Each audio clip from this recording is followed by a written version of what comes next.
Hi friends, എല്ലാവർക്കും നമസ്കാരം. എൻ്റെ പേര് ശ്വേത. ഇതാണ് നമ്മുടെ സിംഗു. ഇത് ഞങ്ങളുടെ രണ്ടാമത്തെ വീഡിയോ ആണ്. ആദ്യത്തെ വീഡിയോ ഒരു വെജ് സോയ കട്ട്ലേറ്റ് ആയിരുന്നു. വളരെ സിമ്പിളായിട്ട് എല്ലാവർക്കും ഉണ്ടാക്കാൻ കഴിയുന്ന വളരെ ഈസി ആയിട്ടുള്ള ഒരു വിഭവമാണ്. അപ്പോൾ നിങ്ങളെല്ലാവരും അത് ഉണ്ടാക്കി നോക്കിയിട്ട് അഭിപ്രായം അറിയിക്കണേ. ഇന്ന് നമ്മൾ ഉണ്ടാക്കാൻ പോകുന്നത് എല്ലാവർക്കും ഇഷ്ടപ്പെട്ട ഒരു ബിരിയാണി ചോറാണ്. നമ്മുടെ നാടൻ സ്റ്റൈലിൽ ഇതും വളരെ ഈസി ആയിട്ട് ഉണ്ടാക്കാൻ പറ്റുന്നതാണ്. അപ്പോൾ നമുക്ക് വീഡിയോയിലേക്ക് കിടക്കാം. ഇതിനായി ഒരു പാത്രത്തിലേക്ക് ആവശ്യത്തിന് അരി എടുക്കുക. ഞാനിവിടെ ജീര റൈസ് ആണ് എടുക്കുന്നത്.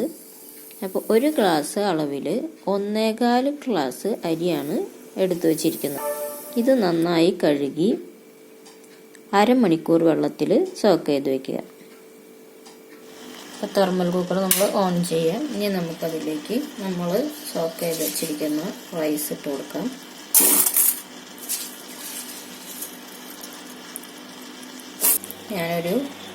ഒരു ഗ്ലാസ്സിന് 1.5 വെച്ചിട്ട് നമുക്കൊരു 3 ഗ്ലാസ്സിൻ്റെ അടുത്ത് വെള്ളമാണ് ഞാൻ ആഡ് ചെയ്ത് കൊടുത്തിട്ടുള്ളത്.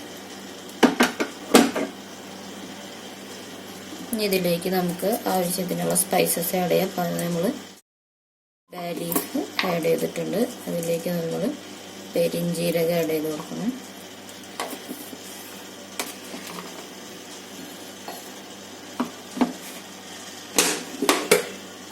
ഇതിലേക്ക് 2 കറിവേപ്പ്,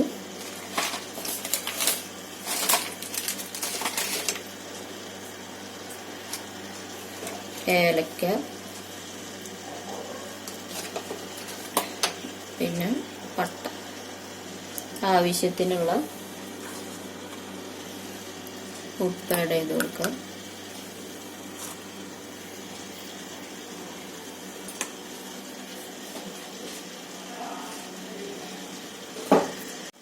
അതിനുശേഷം ഇതിനെ നമ്മൾ മൂടി വെച്ച് വേവിച്ചെടുക്കാം. ഇനി നമുക്ക് ബിരിയാണിയിലേക്ക് ആവശ്യമായിട്ടുള്ള സവാള, കാഷ്യൂ ആൻഡ് കിസ്മിസ് അത് നമുക്ക് വറുത്ത് കോരിയെടുക്കാം. പാനിലേക്ക് ആവശ്യത്തിനുള്ള നെയ്യ് ആഡ് ചെയ്ത് കൊടുക്കാം. അതിലേക്ക് നമുക്ക് ഒരു 2 സ്പൂൺ സൺഫ്ലവർ ഓയിൽ ആഡ് ചെയ്ത് കൊടുക്കാം.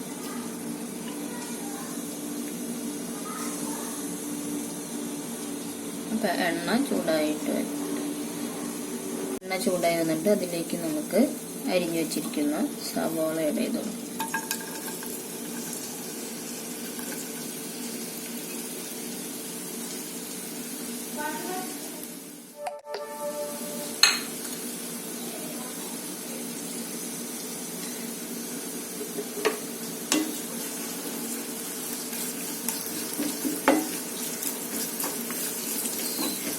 നല്ല ബ്രൗൺ ആൻഡ് ക്രിസ്പി ആകുന്നത് വരെ നമ്മളിതിനെ വറുത്ത് കോരിയെടുക്കണം. നമ്മുടെ സവാള നന്നായിട്ട് വഴണ്ട് വന്നിട്ടുണ്ട്. മാത്രമല്ല അതിൻ്റെ കളർ ഇങ്ങനെ മാറി മാറി ഒരു ബ്രൗണിഷ് കളറിലേക്ക് നല്ലോണം മൊരിഞ്ഞു കഴിഞ്ഞാൽ നമുക്കത് ഒരു പ്ലേറ്റിലേക്ക് മാറ്റി വയ്ക്കാം.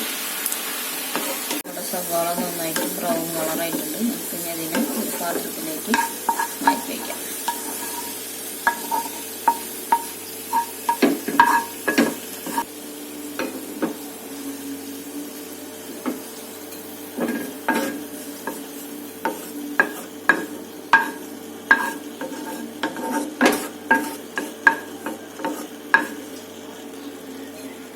നമ്മുടെ സവാള റെഡി ആയിട്ടുണ്ട്.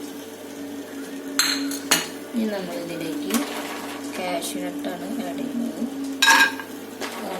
കാഷ്യൂനട്ട് ആഡ് ചെയ്ത് കൊടുക്കും.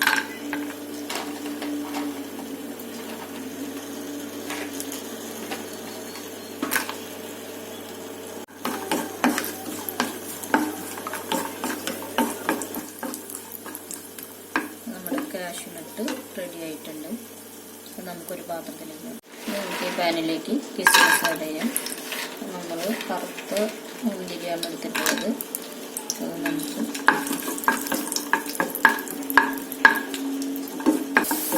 നമ്മുടെ കിസ്മിസ് റെഡി ആയിട്ടുണ്ട്. ഇത് നമുക്ക് ഒരു പാത്രത്തിലേക്ക് മാറ്റി. നമ്മുടെ റൈസ് വളരെ പെർഫെക്റ്റ് ആയിട്ട് വെന്ത് വന്നിട്ടുണ്ട്. നമുക്കൊരു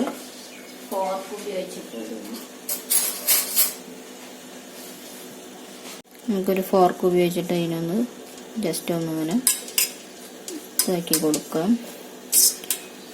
കണ്ടില്ല, വളരെ പെർഫെക്റ്റ് ആയിട്ട് നമ്മുടെ റൈസ് റെഡി ആയിട്ടുണ്ട്. ഇനി അത് ജസ്റ്റ് ഒന്ന് ചൂടാറാനായിട്ട് നമുക്ക് ഈ പാത്രത്തിലൊന്ന് തുറന്ന് വെച്ചിരിക്കാം. അപ്പം നമ്മളൊരു പാന് നമ്മുടെ അടുപ്പിലേക്ക് വയ്ക്കുക. അത് കഴിഞ്ഞിട്ട് ഇതിലേക്കാണ് നമ്മൾ നമ്മുടെ റൈസ് ആഡ് ചെയ്യാൻ പോകുന്നത്. അപ്പം നമുക്ക് ലെയറായിട്ട് റൈസ് ഇടാം. അപ്പം നമ്മുടെ പാൻ ചൂടായി വന്നിട്ടുണ്ട്. അതിലേക്ക് നമ്മൾ നേരത്തെ സവാളയൊക്കെ ഫ്രൈ ചെയ്ത് വെച്ചിട്ടുള്ള ആ നെയ്യും പിന്നെ നമ്മുടെ ഓയിലും കൂടി ചേർന്നത് നമുക്ക് ഇതിലേക്ക് ജസ്റ്റ് ഒന്ന് ആഡ് ചെയ്ത് കൊടുക്കാം.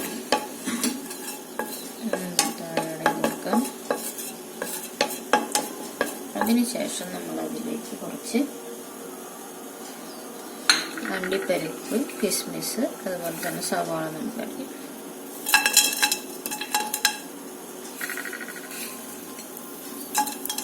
ഇനി നമുക്ക് അരിഞ്ഞു വെച്ചിരിക്കുന്ന മല്ലിയില കുറച്ച് ആഡ് ചെയ്ത് കൊടുക്കാം.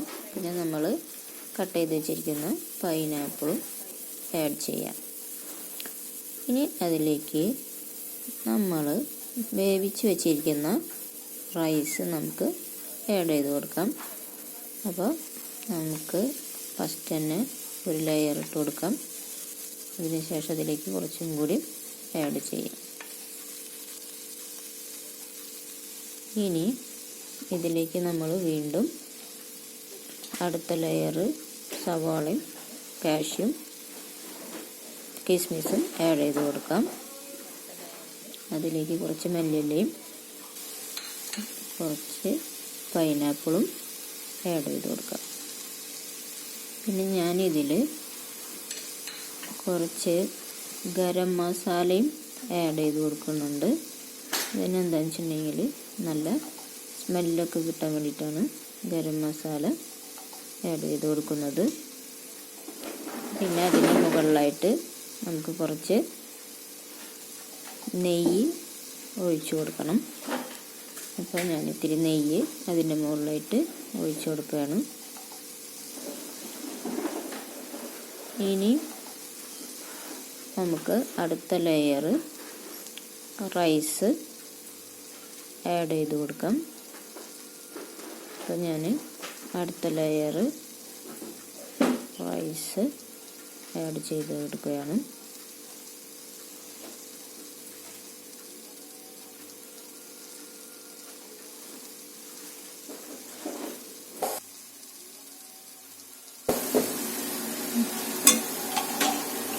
ഇതിലേക്ക് വീണ്ടും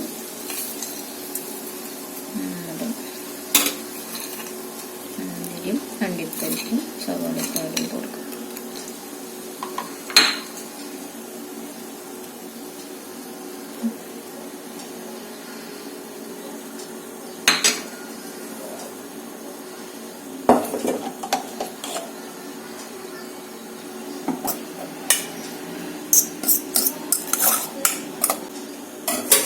ലാസ്റ്റ് ലെയർ റൈസ് നമ്മൾ ആഡ് ചെയ്തു.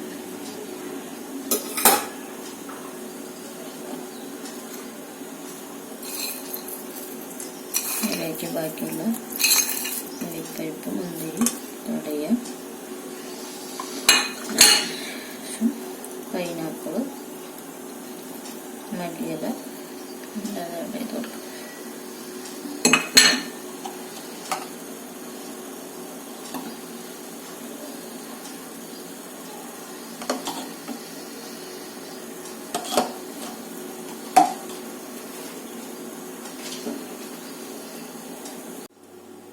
ഇതിലേക്ക് നമ്മൾ കുറച്ച് മസാലപ്പൊടിയും കൂടി ആഡ് ചെയ്ത് കൊടുക്കുന്നുണ്ട്. ഇനി നമ്മൾ സ്റ്റൗ ഓൺ ചെയ്തിട്ട് അതിലേക്ക് ഒരു ഇതേപോലത്തെ ഒരു പാത്രം വയ്ക്കുക. അതെന്ന് വെച്ചിട്ടുണ്ടെങ്കിൽ അടി കെട്ടിയുള്ളതാണ്. ഒരു ഇരുമ്പിൻ്റെ ഒരു പാത്രം വെച്ചിട്ട് അതിലേക്ക് നമുക്ക് ഇത് നമ്മൾ ലെയറാക്കി വെച്ചിരിക്കുന്ന ബിരിയാണി വെച്ചിട്ട് ഇതിനെ ജസ്റ്റ് ഒരു 10-15 മിനിറ്റ് ഒന്ന് വയ്ക്കുക. അതിനുശേഷം നമുക്കത് തുറന്നു നോക്കാം. അങ്ങനെ ഒരു 10-15 മിനിറ്റ് ആയി കാണും. അപ്പം ഞാനിത് ഫ്ലെയിമൊക്കെ ഓഫാക്കി തുറന്നു നോക്കാം. അപ്പം നമ്മുടെ സ്വാദിഷ്ടമായിട്ടുള്ള ബിരിയാണി തയ്യാറായിട്ടുണ്ട്. നമുക്ക് ഒരു പ്ലേറ്റിലേക്ക് സെർവ് ചെയ്യാം.